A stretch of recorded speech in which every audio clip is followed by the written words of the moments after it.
For decades, makeup has been a pillar of the film industry, evolving from practical applications to intriguing new age virtual techniques.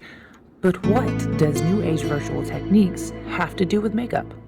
Normally, when people think of makeup, they think about base, concealer, and how we're going to get those Kardashian high cheekbones, when in fact, the role of makeup artist takes on many different shapes on set.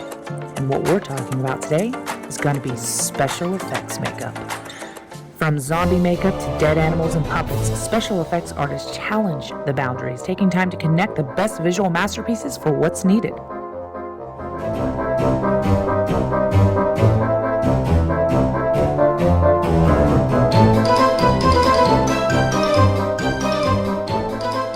A fascinating comparison can be drawn between the practical special effects makeup created for Steven Spielberg's film E.T. the Extraterrestrial in 1982, and the virtual special effects makeup in the more recent production, The Mandalorian 2019 to present. While both E.T. and The Mandalorian aim to captivate audiences with otherworldly characters, the methods used to achieve this goal differ significantly. E.T. relies on the artistry of practical effects makeup, emphasizing the tactile and emotive qualities of a physical puppet.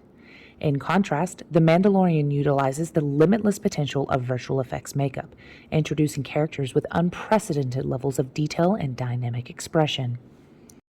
Both E.T. and The Mandalorian mark phenomenal movements in history for special effects, showcasing the industry's ability to adapt and innovate new features more accommodating to current demands. What? Supply and demand, baby. However, the question remains, do these demands diminish the artistic creativity and accomplishments of the great practical makeup artists such as Lon Chaney Sr., the father of Wolfman, Robert Hall for Buffy the Vampire Slayer, and Chris Wallace, The Fly? Or is this virtual demand necessary to keep up with the transformation of makeup? Today, I want to compare E.T. and The Mandalorian in order to decipher if there's a need for a full virtual takeover, or if practical SFX will always have a home in upcoming films. Can a robot write a symphony? Can a robot turn a canvas into a beautiful masterpiece? Can you?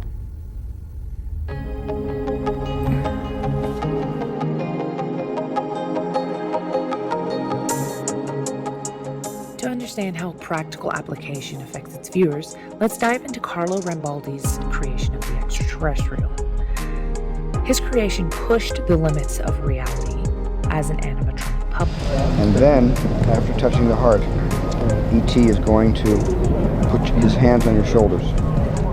One can see the craftsmanship and attention to detail in E.T.'s design and how it allowed cast and audience members alike to interpret the character in a real-world environment, evoking a genuine reaction.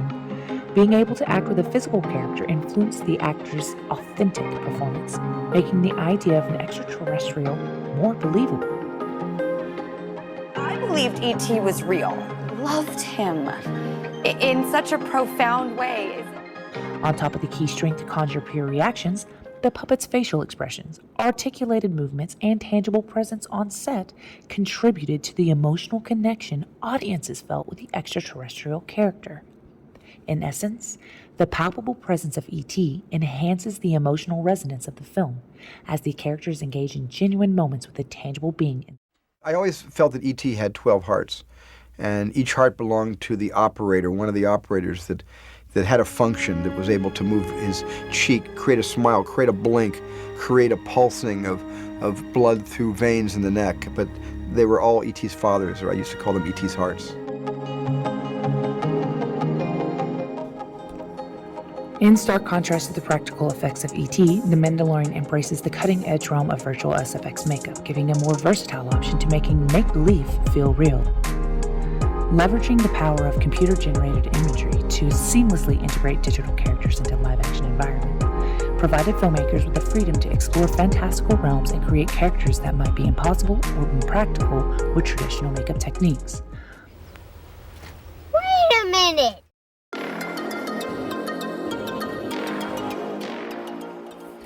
Yep, you're right, Kazoo Kid. That is Grogu, aka Baby Yoda, and Baby Yoda is in fact an animatronic puppet. An animatronic puppet quite similar to its predecessor E.T.